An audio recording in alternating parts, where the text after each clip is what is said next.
观之道为实者，大家好，我是你们的挚友小关，很高兴再次与大家见面。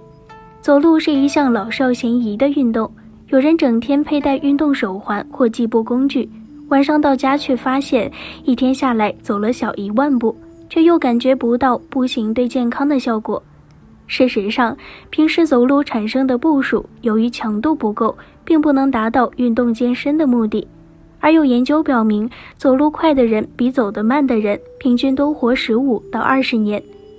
美国梅奥诊所学报2019年曾对47.5万人的步行速度和体重指数进行了长达7年的监测和研究。被观察对象会定期向研究者提交这2项数据，研究者通过分析数据模型来估算其寿命预期。结果显示，不管体重指数如何，走路快的人寿命也更长。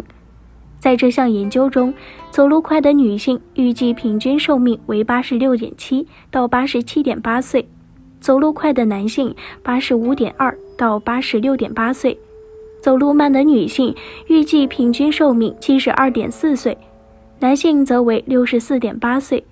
由此计算出走路快的人大约能多活15到20年。那么走路多快算快呢？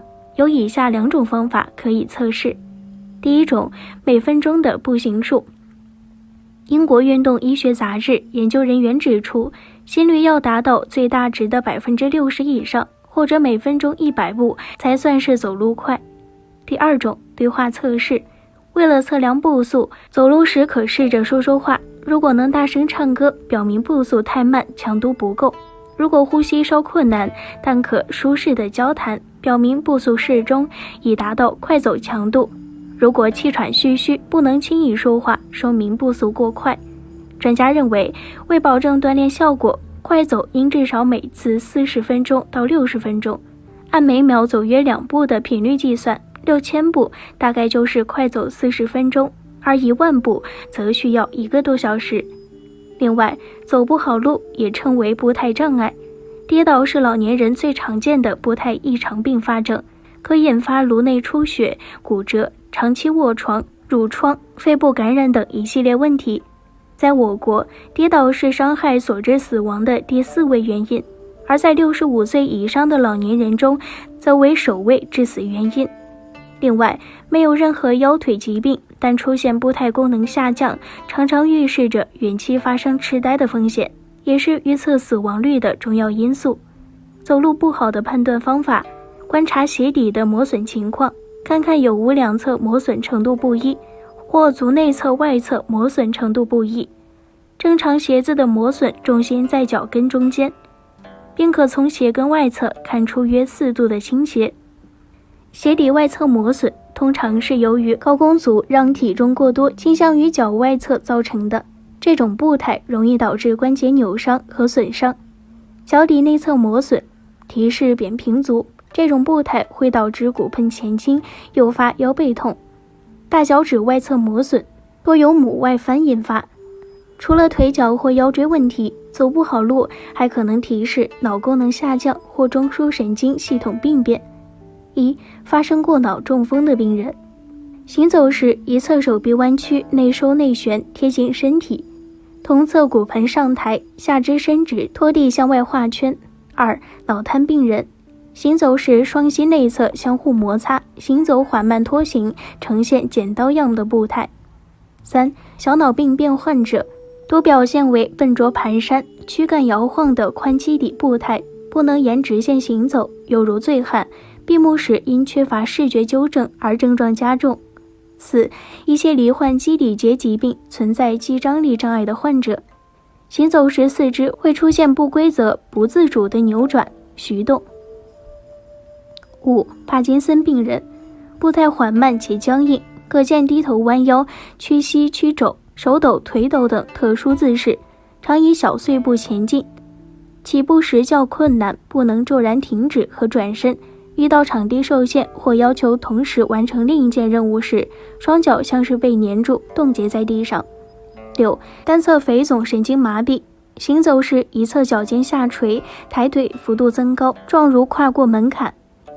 感觉障碍，如维生素 B1、2缺乏或糖尿病所致。这为神经病的患者常常存在脚接触地面的感觉丧失，因此行走时会将腿抬高，向前踢出，而后重重踩到地上，以便感知脚的位置。在黑暗环境中，因缺乏视觉，纠正会明显加重。8. 疾病患者行走时挺腰凸肚，臀部左右摇摆蹒跚，称为压步。如果存在以上问题中的任意一项，建议及时到当地医院咨询，并进一步完善相关检查。关注疾病的同时，还要重视周边环境，预防跌倒，尤其是老年人。比如平时穿合脚的鞋，家中保持地面干燥，铺设防滑地毯，过道不堆砌杂物，墙上安装防跌倒扶手和呼救铃，床边配置防跌倒护栏等。正确的走路姿势能对关节和腰椎起到充分的缓冲作用，避免磨损和疼痛，还有助预防跌倒。走路时应抬头挺胸收腹，抬起下巴，眼睛平视前方。先轻抬腿迈出脚，然后按照脚跟、脚掌、脚趾的顺序滚动着地。踩实后再抬另一只脚。摆臂的正确姿势是上臂自然下垂，走起来后在身体两侧自然摆动，摆臂幅度在30到45度之间为宜。掌握了正确的走路姿势后，我们可以稍加改变，加几个动作，不仅可以强化骨骼，还有益于心理健康，在预防心血管疾病方面有突出作用。下面我们一起来学习一下。1. 调理便秘，走一字步。走一字步的要领是左右脚要轮番踩在两脚之间的中线的位置，左右脚掌着地的同时，分别向左右两侧扭胯，上身保持放松。这种走路方式会带动胯部扭动，有助于增加腰部的力量，刺激肠胃蠕动，有效防止便秘。走路时需注意，摆髋扭胯的动作幅度不要太大，尽量保持身体平衡，以免扭伤脚踝。2. 缓解腰痛，倒着走。尽量选择平整的路面，可以采用正走和倒走的结合方式，每天走半个小时。倒走可以锻炼平时很少用到的腰部和背部肌肉，平衡锻炼效果，有效缓解身体疲劳和腰背酸痛之苦。专家提醒，老人尽量不要倒走。3. 呼吸不畅，拍着走。走路时两手半握，虎口张开成弧形，右手拍打左胸，左手向右侧后腰处拍打，然后左手拍打右胸，右手拍打左后腰，一边前进一边交替拍。拍着走可以锻炼肺部，有助于呼吸通畅。走路时要保持身体直立，眼睛向前看。4. 益肾脏，踮脚走。踮脚走10分钟左右，中间可以走走停停，累了休息，达到刺激穴位的目的就可以。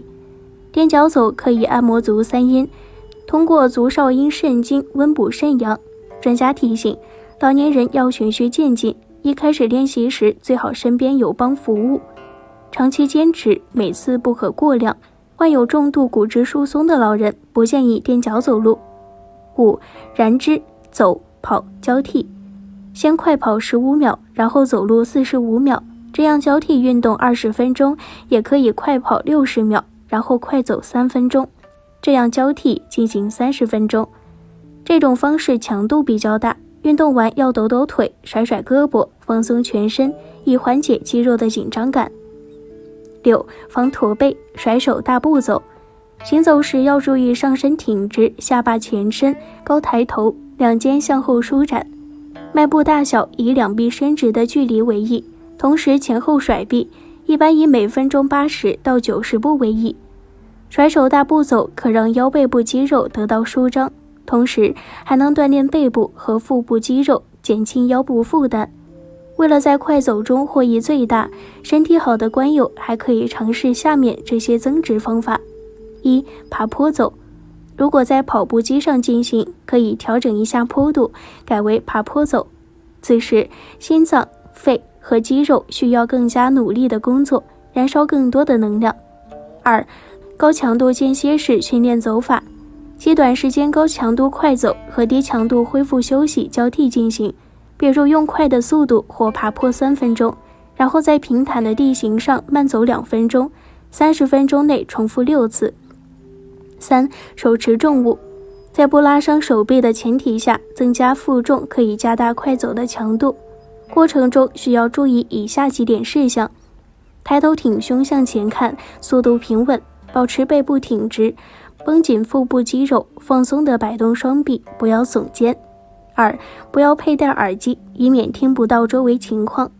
3. 最好每天走30分钟，每周5次。如果难以专门抽出时间，可分为3次10分钟或2次15分钟来完成。好了，今天的节目就到这儿了，观友们可以在视频下方给小关留言，喜欢小关的别忘记点击订阅哟。那我们下期节目再见。